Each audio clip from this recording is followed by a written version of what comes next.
Halo, apa kabar? Assalamualaikum warahmatullahi wabarakatuh. Senang sekali saya Sunari bisa kembali menjumpai Anda semua dalam program Off the Record, membaca berita di balik berita dan masih terus bersama rekan saya.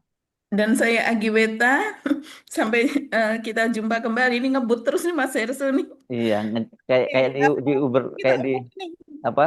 Kayak angkot ngejar setoran aja. Tapi memang Soalnya beritanya lagi seru banget, lagi iya. banyak sekali, banyak sekali Banyak apa sekali. momen-momen yang menarik ya, dan memang kita sudah bisa menduga dengan kemarin proses pemberian abolisi dan amnesti itu pasti akan harus terjadi Mhm. perubahan-perubahan politik yang sangat cepat. Tapi kita sendiri tidak menduga kalau cepatnya seperti itu ya. Misalnya kan Iya, betul. kemarin tuh harusnya Sylvester Matutina sudah dieksekusi gitu ya, untuk masuk, masuk penjara itu harusnya 1,5 tahun. Kan kita nggak menduga itu kalau secepat itu, karena sebelumnya ini kan sudah mandek sampai berapa 6 tahun ya Mbak ya, karena dia 6 kan tahun. ya enam 6 tahun. tahun Dan hari Kamis yang lalu itu sudah dituntut oleh Ahmad Khosirudin dengan kawan-kawan untuk segera dieksekusi. Tiba-tiba kita kemarin mendengar bahwa hari hari ini harusnya dia dieksekusi, dan tapi waktu kemarin alasannya karena dia dipanggil oleh jadi saksi juga Hmm. ya di Polda Metro Iya, Jaya Polda dan Metro. sebagainya gitu. Mhm. Tapi Mhm. kelihatannya udah mulai kehilangan daya tarik itu ya, pemeriksaan-pemeriksaan di Polda Metro Jaya sekarang, orang ya kayaknya lama-lama hilang juga tuh kayaknya kasusnya. Gitu ya. Iya ya, karena dia pada pemeriksaan ini kan sekitar 1 pekan, 2 pekan yang lalu tuh masih jumawa betul Mas Hersu.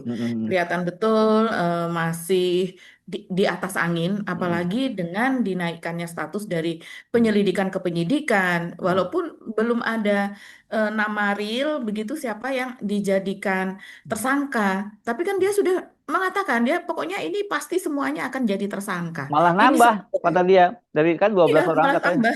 bisa Mm-mm. bertambah kata dia gitu. Waduh, dahsyat betul.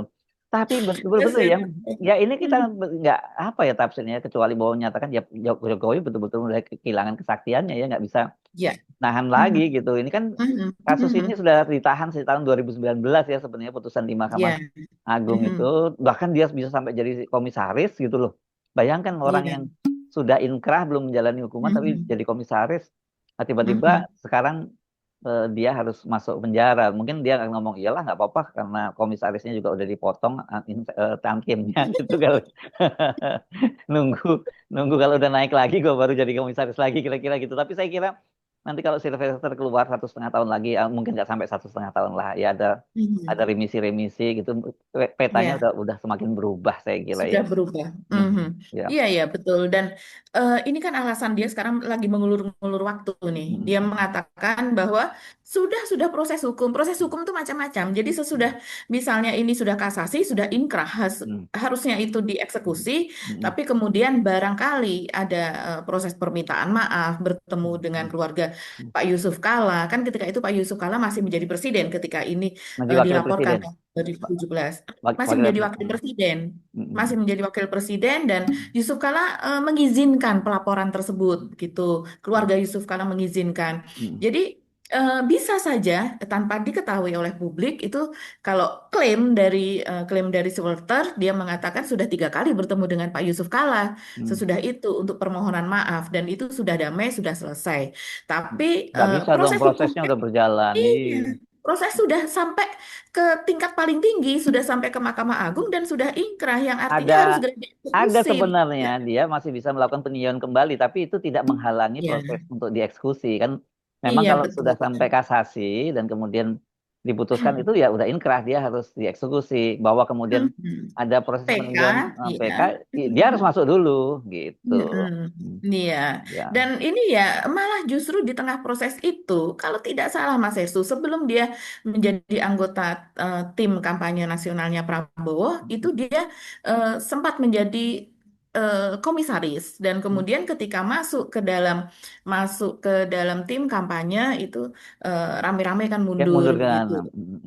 Iya, tapi sesudah itu ya kita tahu diangkat lagi sesudah selesai, dihadiahi lagi sebagai komisaris lagi di BUMN pangan, bahkan BUMN yang besar ya, karena di bawahnya ada anak usaha, jadi merupakan holding. Ini luar biasa. Gajinya ratusan juta tentu saja, ada Tantim dan sebagainya, walaupun sekarang katanya Tantim sudah dihapuskan. Tapi kita melihat ini memang sekarang ini menjadi pentolannya dari Oh, pembelanya Jokowi ya. iya, dia paling sekarang kayaknya idola lah gitu ya Mbak Agi ya.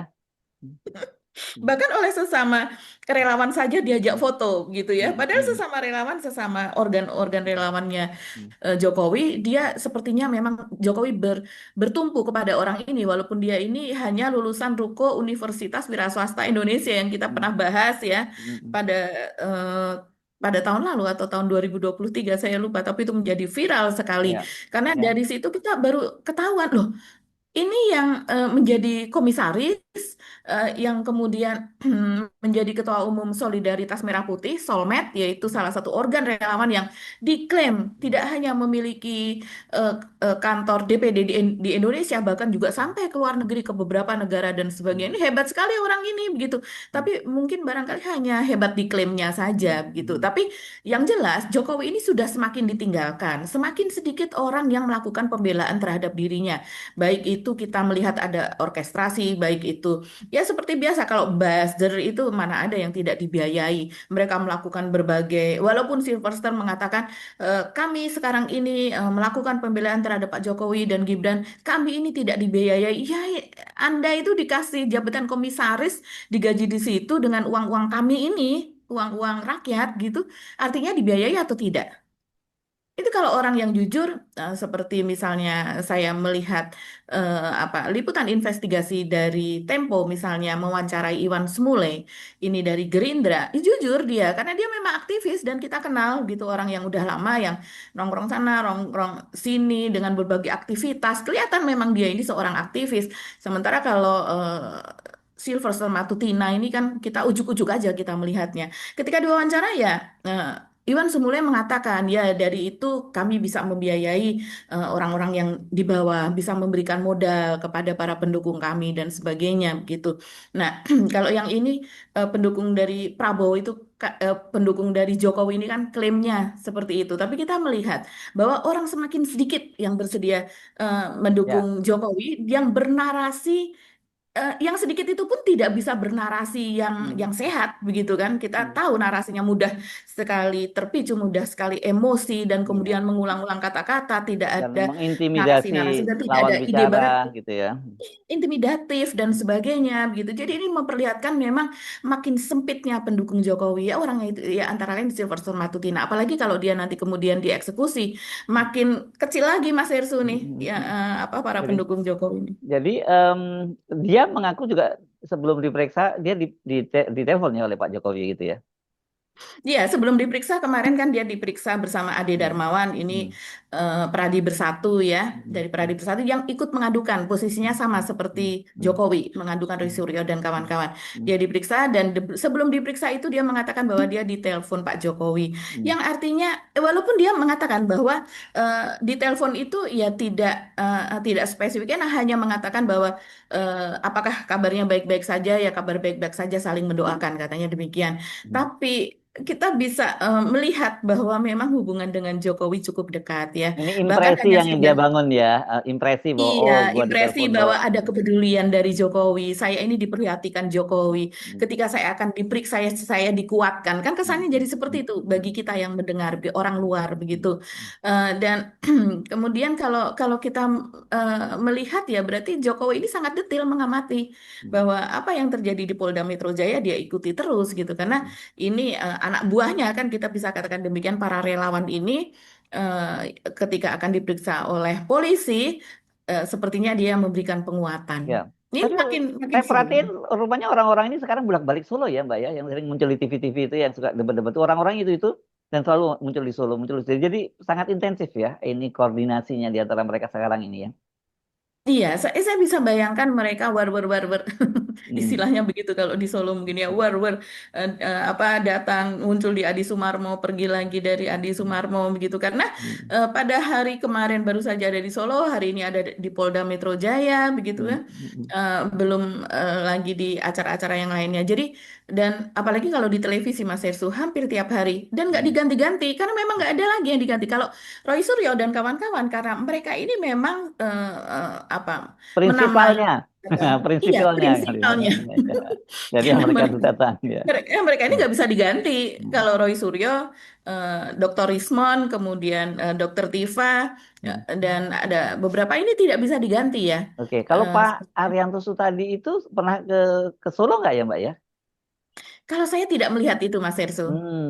Belum pernah melihat Karena begitu dia ya. kan dia selalu tampil sebagai penasihat Kapolri, tapi narasinya sih rasa Jokowi gitu ya kelihatannya ya. Sangat, Hmm. sangat. Bahkan kata kata Pak Said Didu ya bahwa adanya staf sus atau staf ahli, saya lupa itu untuk nomenklatur yang memang ada begitu Mas Erso. Jadi kalau penasehat Kapolri itu sebetulnya ya diangkat sendiri saja oleh Kapolri, tidak ada Hmm. nomenklaturnya di apa namanya di kepolisian begitu ya. Tapi kan setiap seperti gubernur, seperti Kapolri, seperti misalnya Panglima TNI, mereka memiliki budget tersendiri yang bisa hanya berapa persen, 10%, 20% yang dipertanggungjawabkan, sementara sisanya bisa digunakan dana itu secara taktis untuk apapun begitu kan.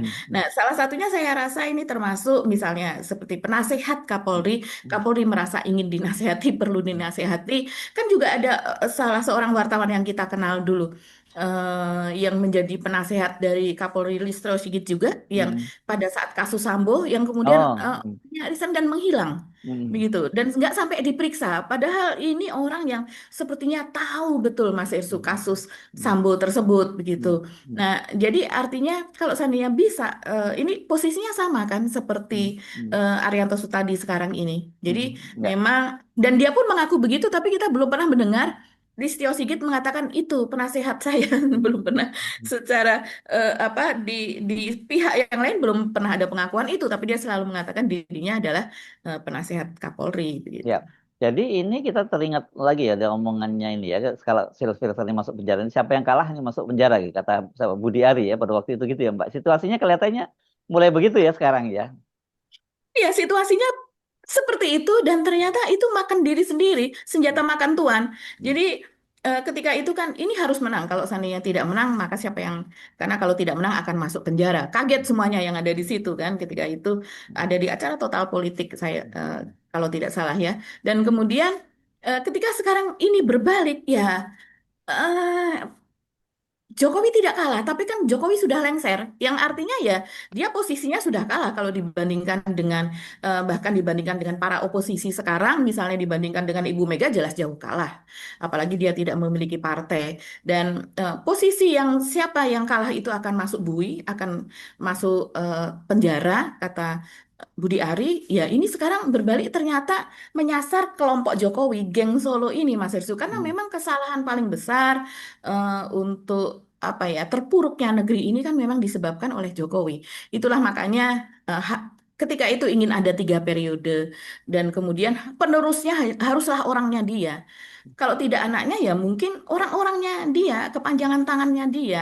Eh, Ini di TNI untuk pun juga menutupi ya, kepanjangan untuk tangannya. jadi kan Betul. memang ada semacam adagium ya. Kalau kita pernah sekali berbohong, kita harus menutupi dengan kebohongan-kebohongan baru lagi kan. Itu yang terjadi Betul. sebenarnya. Maunya Hmm. seperti itu gitu ya.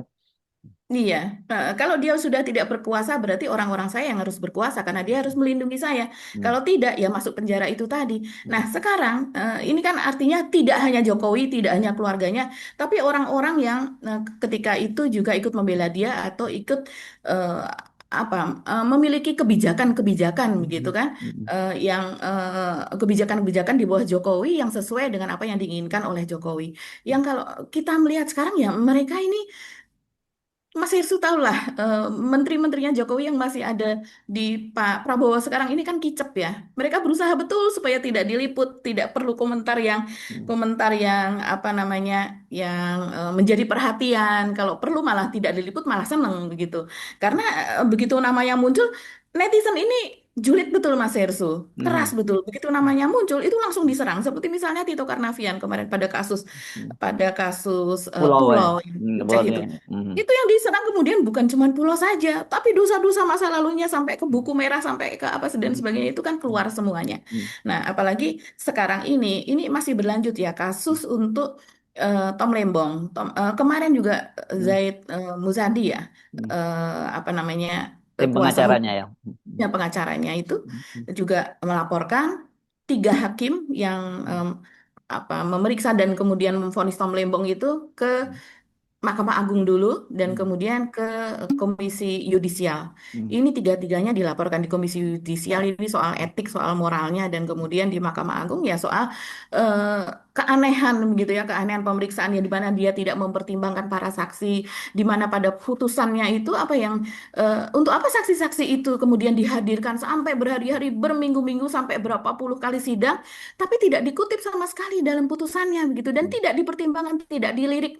Oh, aneh sekali ini begitu. Jadi memang sangat-sangat kuat prasangka kita gitu bahwa itu adalah benar yang tadinya prasangka itu menjadi benar bahwa ini memang sebuah peradilan titipan gitu kan, peradilan yang diorder oleh pihak lain dan siapa lagi kalau bukan dari geng Solo. Nah, apa keterkaitan mereka ini kita tidak tahu, tapi yang jelas seperti misalnya kemudian akhirnya LHKPN dari hakim ketuanya misalnya begitu Hmm. Mas Herusu Hmm. itu kan menjadi rame ya, menjadi yang tadinya cuman berapa ini tiba-tiba naik menjadi 4,3 miliar. Yang kalau kita lihat sebetulnya secara gradual dari tahun misalnya 2006, 2016 apa itu masih wajar 200-300 juta per tahun. Tapi sesudah itu sampai kemudian meningkatnya sampai miliaran gitu ya per tahunnya itu menjadi pertanyaan walaupun kemudian dijawab oleh pihak pengadilan bahwa dia memiliki istri seorang pengacara.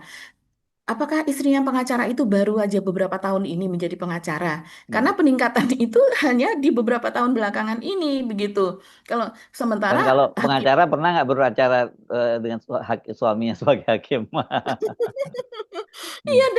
dan kemudian hakim ini dari usianya itu sudah biasanya pengacara mulai umur 30 tahun sudah 20-an sudah magang, 30 tahun sudah menjadi pengacara muda, 40 tahun itu sudah moncer begitu ya sudah ini.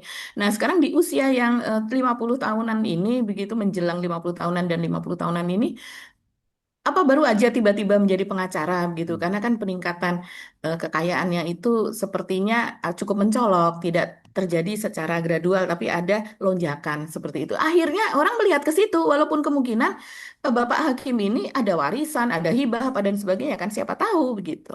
Ya, jadi walaupun abolisi artinya ditiadakan kasus hukumnya dan sebagainya, tapi proses itu akan jalan terus gitu ya. Dan saya membaca respon dari publik justru semua mendukung ya untuk langkah yang Mendukung. dilakukan oleh pengacara Thomas Lembong ini gitu. Saya nggak tahu kalau Hasto apakah mengambil langkah sama, belum ada ya kalau Hasto belum ada kabar soal itu ya.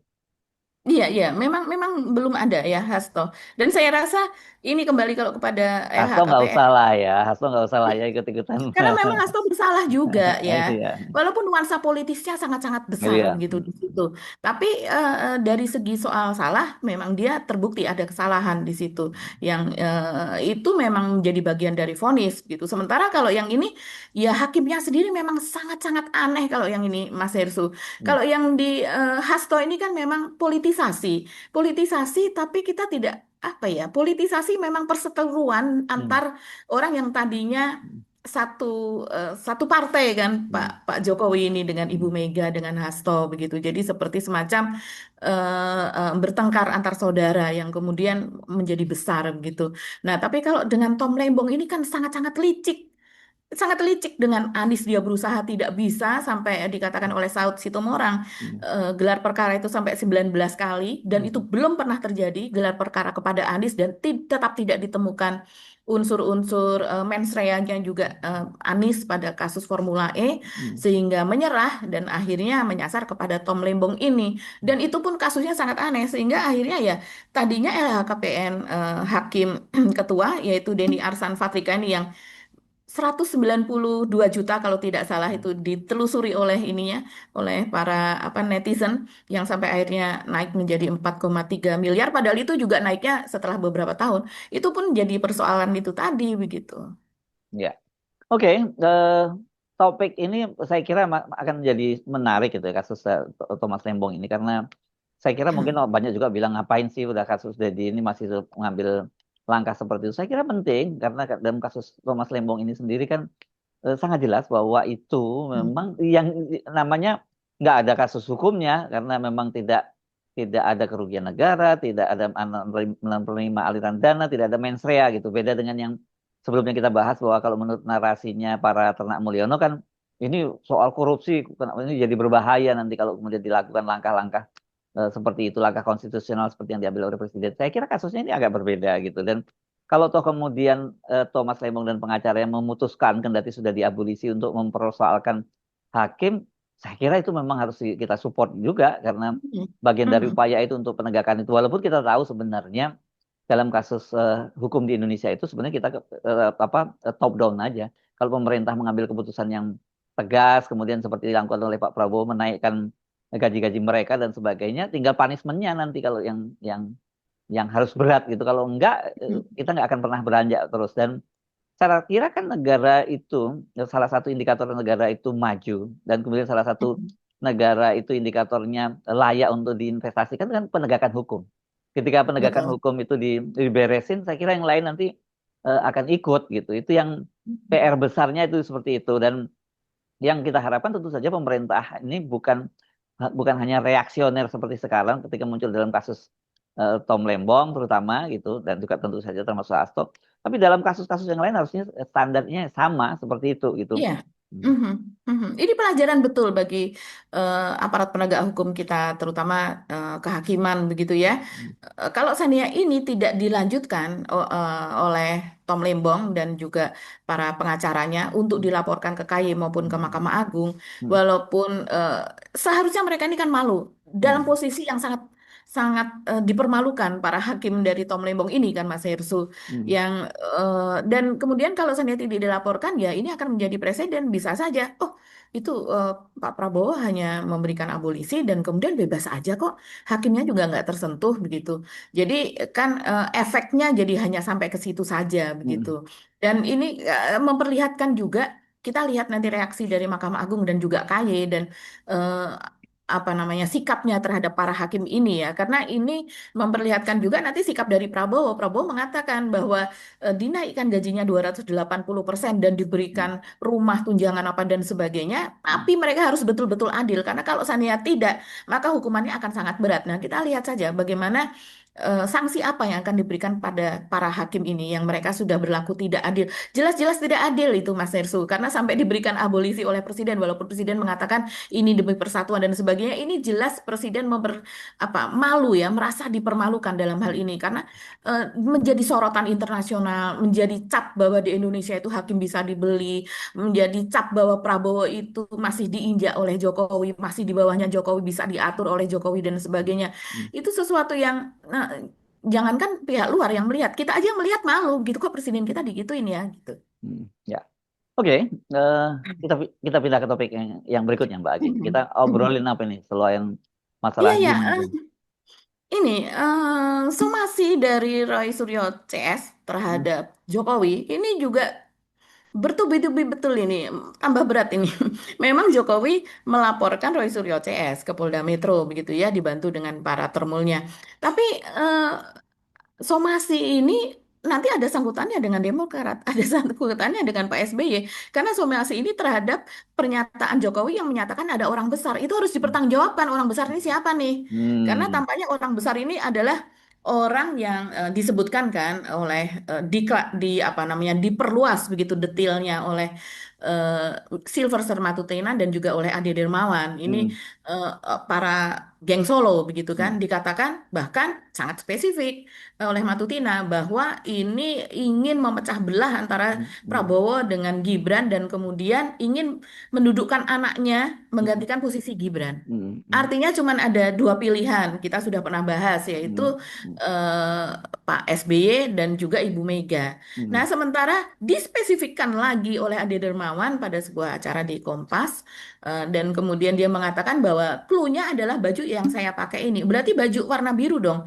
Apakah Pak SBY? Kayaknya Pak SBY nggak pernah deh melakukan itu begitu. Terus Yang iya yang pernah Pak SBY partainya malah mau dibajak. malah mau Bu Mega. dibajak Oh, begitu. iya.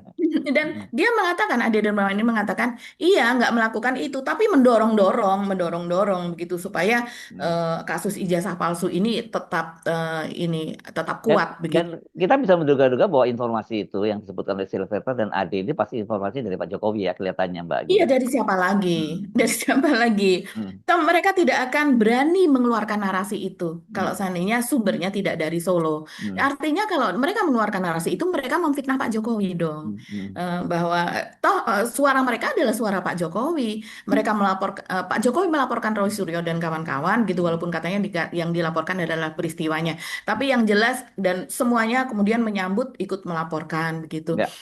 Dan mereka sowan ke Solo apa dan sebagainya. Ini tanggal 17 nanti kabarnya ini sebagai bentuk tekanan lagi karena mereka ini para peneliti begitu ya. Mereka juga akademisi, mereka ilmuwan begitu. Roy Suryo CS, Dr. Roy Suryo, Dr. Rismon Sianipar dan Dr. Tifa begitu akan meluncurkan sebuah buku dan bukunya itu detail tentang penelitian mereka tentang dugaan ijazah palsu Jokowi itu. Mhm. Kita bisa bayangkan ini di dalam buku ini siapa saja bisa melihatnya yang selama ini kita hanya melihat sepotong, sepotong, sepotong diunggah di mana-mana. Ini menjadi satu kesatuan dan sebagai hadiah bagi rakyat Indonesia. Ini luar biasa gerakannya Mas Irsu. Siapa yang Mhm. kalah, siapa yang sudah tidak berposisi lagi, maka Ya. akan masuk tahanan. Menarik, menarik. Oke. Kita itu perkembangannya apa? Makanya saya kira situasinya sekarang kendati mereka-mereka ini terancam menjadi terpidana, menjadi tersangka, ya sudah tersangka dan terancam menjadi terpidana, tapi secara moral, secara opini publik mereka itu sekarang sangat kuat sekali posisinya. Walaupun Pak Jokowi dan termulnya itu mereka merasa di atas angin karena berhasil menjadikan 12 orang tersangka dan katanya kemungkinan bisa bertambah.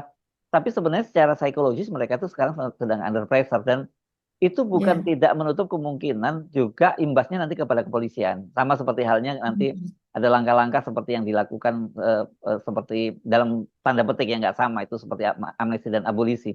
Saya lihat arahnya ke situ karena bagaimanapun juga ini kalau Pak Prabowo kan berhasil membangun ini kan tidak hanya di dunia di dalam negeri, ini kan dunia internasional juga mengamati apa yang terjadi dinamikanya di Indonesia begitu. Dan juga sama halnya dengan kasus ini soal sekarang kriminalisasi terhadap para aktivis ini kan. Ini kan dunia juga memperhatikan apalagi kemudian para teman-teman kita diaspora di 25 negara itu kan secara proaktif melakukan advokasi, mengirim Betul. surat-surat ke lembaga-lembaga internasional dan juga ke tokoh-tokoh prominent person di dunia internasional. Jadi ini menurut saya ya harus tetap jadi perhatian dari pemerintahan Prabowo. Jangan sampai hal-hal kecil gini yang sebenarnya bukan dilakukan oleh pemerintahannya Prabowo, tetapi karena orangnya taunya bahwa Jokowi itu adalah eh, bagian dari pemerintahnya Prabowo karena ada Gibran di situ, itu akan mencoreng pemerintahnya Prabowo gitu. Ya, dan saya rasa harapan dari Silverster sekarang ini bahwa lawan politiknya ini akan atau mereka yang dituduh sebagai pemfitnah dari Pak Jokowi ini untuk kemudian naik mereka dari sekedar saksi saja atau terlapor menjadi tersangka ini agak-agak berat. Setelah adanya keputusan Prabowo tentang abolisi dan amnesti itu bukan Mas Hersu. Ya. Karena ini pasti akan menjadi sorotan. Rakyat pasti sudah siap begitu ya. Mereka memasang badan juga kalau seandainya ini. Karena apa? Karena belum pernah diperlihatkan ijazah Jokowi yang asli. Yang betul-betul kemudian diunggah semua orang melihat, oh iya betul nih Roy Suryo salah nih. Mereka memfitnah, mereka ini apa dan sebagainya. Itu kan tidak ada buktinya begitu. Dan saya rasa sekarang pemerintahan pasti mengawal itu. Pak Prabowo pasti mengawal supaya tidak terjadi blunder lagi. Dan apa yang terjadi pada saat pengumuman ketika Dasko mengumumkan malam itu tentang konsultasi pada tanggal 30 pihak pemerintah meminta konsultasi ke DPR dan kemudian DPR memberikan pertimbangan dan menyetujui pada tanggal 31 diumumkan dan kita semuanya terkejut begitu. Walaupun sebelumnya memang sudah ada apa namanya, udah ada samar-samar lah ke arah itu begitu. Ini sepertinya akan ada tindakan besar dari Prabowo. Dari sejak sepekan sebelumnya sudah ada ini sepertinya akan ada perubahan begitu.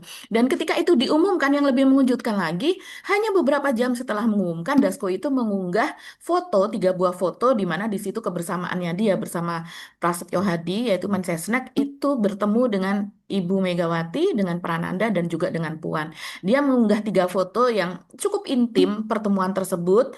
Begitu kita kalau saya melihat saya tidak tahu ya karena biasanya kalau di rumah Ibu Mega itu rumahnya agak nuansanya agak berbeda. Nah, ini dilakukan di ruangan yang mana atau di rumah siapa atau bagaimana begitu. Tapi yang jelas Bu Mega kan tidak berjalan-jalan keluar dari tempat yang biasa dia berada begitu. Jadi yang jelas ini Dasko dan juga Prasetyo Hadi begitu mendatangi Ibu Mega. Ataukah ini pertemuan sebelum-sebelumnya begitu Kelihatannya ya? sebelumnya Mbak. Ya, karena bisa karena jadi pertemuan sebelumnya yang karena diunggah lagi hanya untuk ya, memberikan penekanan, memberikan ya. underline bahwa ini loh, gitu. Karena apa? Kenapa saya menduga itu sebelumnya? Karena ada yang disebutkan kemarin juga oleh Dasko itu kan ada dua pesan sebenarnya Hmm, dititipkan oleh Pak Prabowo. Yang pertama dari sisi partai, Dasko hmm, mengucapkan selamat berkongres. Nah itu penting itu. Yang kedua betul. itu Rasio Hadi menyatakan bahwa mereka menyampaikan pada Ibu Mega pemerintah sedang menyiapkan untuk membangun museum baru, museum Bung Karno. Jadi kan gitu. Iya. Nah, dari sisi saja kita kita tahu bahwa berarti kalau selamat berkongres itu kan tadinya sebenarnya BIMTEK yang disebutkan di Hmm, sana gitu hmm, kan, kemudian berubah menjadi iya. kongres. Jadi makanya saya menyimpulkan ini Hmm, kelihatannya sebelum itu apalagi kita tahu bahwa surat kepres tentang abolisi dan amnesti itu kan ditandatangani tanggal 30 Juli, Mbak. iya, Kan gitu ya. betul. Kalau ya kan Pertemuan ya. tanggal 30 baru Ya, diumumkan tanggal ya 31. tanggal 21. Jadi artinya ketika itu sebelum itu terjadinya gitu. Udah Ya. deal. Udah deal. Mhm. Makanya Sudah kenapa di Mhm. kemudian kesimpulan berikutnya adalah ketika tanggal 31 juga malam itu sebelum munculnya soal amnesti dan abolisi kan Deddy Sitorus itu menyatakan kepada media bahwa perintah dari Ibu Megawati kader PDIP itu untuk mendukung pemerintahnya Prabowo. Jadi sebenarnya Prabowo. dari situ Betul. sebenarnya udah ini Mhm. ya ini sekuennya seperti itu, timelinenya seperti itulah saya Iya. menduga.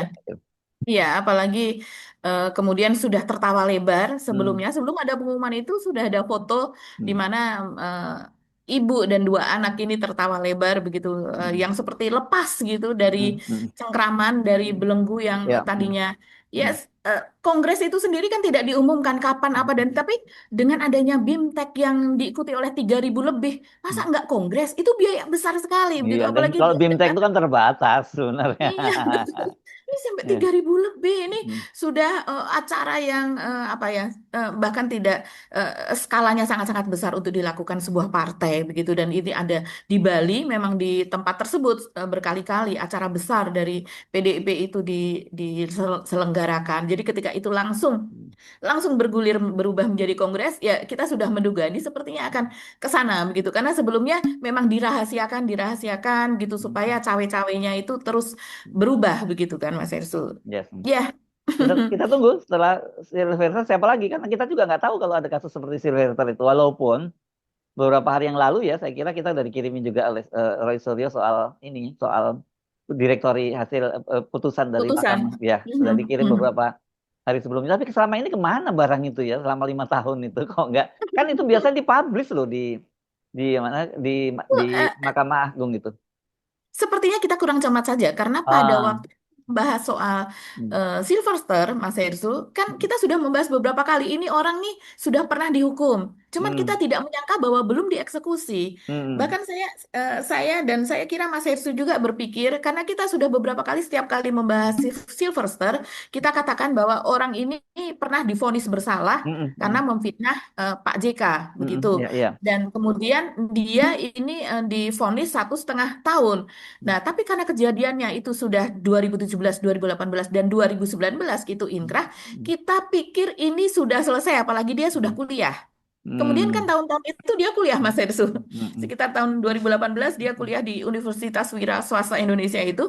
Mungkin karena dia diangkat menjadi komisaris apa dan sebagai persiapan itu kan malu juga kalau nggak punya ijazah. Tapi akhirnya itu malah lebih malu lagi karena ijazahnya adalah ijazah bodong. Karena kemudian universitas tersebut ditutup gitu. Jadi iya, itulah rangkaiannya bagaimana seseorang yang dengan orang dengan CV yang busuk seperti itu ya bisa diangkat oleh Jokowi begitu bisa orang itu dipoles menjadi seseorang yang seolah-olah hmm, ketua organisasi relawan, organ relawan yang besar, ya, bahkan sampai ke luar negeri. Siapa yang ada di bawahnya, yang di hmm, bawah orang ini begitu, enggak. dan sampai sekarang dia masih tetap hidup gitu. Bahkan di masa Pak Prabowo pun dia diselipkan gitu untuk menjadi seseorang di BUMN yang sangat penting loh. Ini BUMN Ya. pangan loh, dan Dan Pak wakil Prabowo ketua TKN loh Mbak waktu Pilpres juga. betul, Iya, lebih betul. Dan keren. menjadi jubir Hmm, selama Pilpres itu dia kan yang muncul di mana-mana Mas Ersu. biasa. Oke, Mbak Agi, saya kira Ya. ini jangan kemana-mana gitu, karena pasti akan banyak lagi perkembangan yang bisa saja berubah dengan sangat cepat ya kalau kita lihat Mhm. situasi semacam ini. Karena kita sendiri juga tidak menduga ada percepatan-percepatan seperti itu yang terjadi dan dramanya sebenarnya dimulai dari pemberian abolisi dan amnesti dan kemudian juga penghapusan tantiem dari para komisaris-komisaris. Kemudian ini sekarang muncul lagi kasus Mm-mm. Silver Matutina. Kita nggak tahu apa yang akan muncul berikutnya karena ya kalau melihat catatannya Pak Jokowi pasti akan banyak hal-hal yang apa yang akan bermunculan gitu yang selama ini kalau kotoran-kotoran di bawah karpet itu akan muncul ke permukaan sekarang ini waktunya gitu, ya. Iya ya, kita tunggu ya. Ini Sip. somasi Roy Suryo CS terhadap Pak Jokowi ini berlakunya berapa hari ini? Ya. Karena kan biasa kalau somasi itu tidak lama-lama untuk Hmm. dia mencabut pernyataannya dan ini juga berkaitan dengan Demokrat. Demokrat marah betul untuk Hmm. soal ini ya, karena Ya. betul-betul itu menyasar kepada Ya. partai tersebut walaupun sekarang ngeles. Oke, sampai ketemu lagi. Tetap semangat, tetap jaga akal sehat. Saya Hersu Arif. Dan saya Agibeta, terima kasih atas perhatian teman-teman semua. Tetap salam akal sehat. Oke. Wassalamualaikum warahmatullahi wabarakatuh. Waalaikumsalam warahmatullahi wabarakatuh.